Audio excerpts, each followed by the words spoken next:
Welcome to another walk down the Red Cobblestone Road, a republic if you can keep it. Those words, spoken long ago, weren't a pat on the back. They were a warning. A republic isn't a trophy you win once and place on a shelf.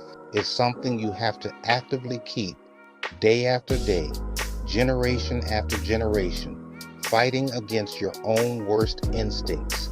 For so long, we defined our enemies as being out there. Foreign armies, different ideologies, global superpowers. We pointed to maps and said, that's where the danger is. But now, the danger is much closer to home. Today, the most intense war in America isn't between nations. It's between neighbors. It's between citizens who share a flag but no longer seem to share a common story about what that flag even means. These fights aren't just in the halls of Congress anymore. They're in our group texts, our school board meetings, and at our family dinner tables. We've turned inward, and we've become far too comfortable using the language of war against each other. It starts small. A friend suddenly becomes the other side because of a social media post. A co-worker's vote makes them a moral enemy. A family member gets quietly cut off for watching the wrong news network. But then it grows into something bigger. We see criminal charges that seem to appear and disappear depending on who holds power. We see government agencies used like weapons instead of tools. We see laws twisted to punish people we've decided are just beyond the pale. We say we're defending democracy, but we forget we are a constitutional republic. This means the majority doesn't get to do whatever it wants to the minority. Our rights don't come from a popularity contest. They're recognized by our founding documents, not invented by them. When we forget that fundamental truth, the other side stops being fellow citizens we disagree with. They become a threat that we feel we must silence, crush, or cancel. And once that logic takes hold, the tools of justice start to look a lot like tools of revenge. You can feel this shift if you're paying attention. You see it when a protest is praised one day and condemned the next, all depending on who's marching.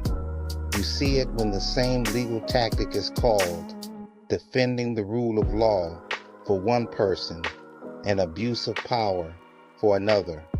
People stop asking, is this right? And start asking, does this help our side? This is how republics rot from the inside out. A country can't stay free while teaching its children that their fellow citizens are permanent enemies. It can't hold together when every election is framed as an apocalyptic battle between pure good and pure evil. We've reached a point where losing an election feels like losing our entire future. In that panic, we're tempted to do anything, break any norm, bend any rule, burn any bridge, just to make sure they don't win. But if we destroy each other to win, what exactly are we winning? A republic is held together by more than just laws. It's held together by restraint, by the willingness to say, yes, I have the power to hurt you, but I will not use it. Yes, I hate your ideas, but I will not strip you of your right to speak them. We are losing that restraint. We're drifting into a place where every tool, prosecution, censorship, public shaming, is seen as fair game, as long as it's used on the right target. We've built a culture around the idea that the worst thing you can be is wrong in public. And once we decide someone is wrong, we no longer feel any responsibility to treat them like a neighbor. We forget that we the people includes the people we can't stand. The war with ourselves also shows up in our language. We say our democracy is at stake, but what we often mean is our dominance is at stake. Democracy becomes a costume we wear to justify whatever we were going to do anyway. The tragedy is that while we turn every disagreement into a battle for survival, real enemies are watching and taking notes. An external threat doesn't have to defeat a republic that's willing to defeat itself. All they have to do is wait. This isn't about picking a side. It's about admitting that this war with ourselves is real, and it's eroding the foundations of something precious. We have to ask ourselves, what kind of people must we be to keep a republic? What kind of citizens must we raise our children to be?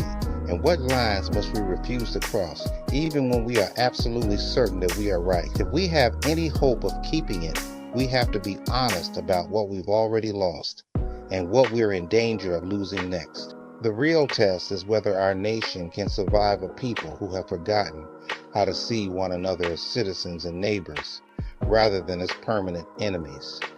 This war is not final, but it is real, and the first step back is to stop pretending it isn't happening. Thanks for walking the Red Cobblestone Road with me today. If this resonated with you, please like, share, and subscribe for more conversations like this.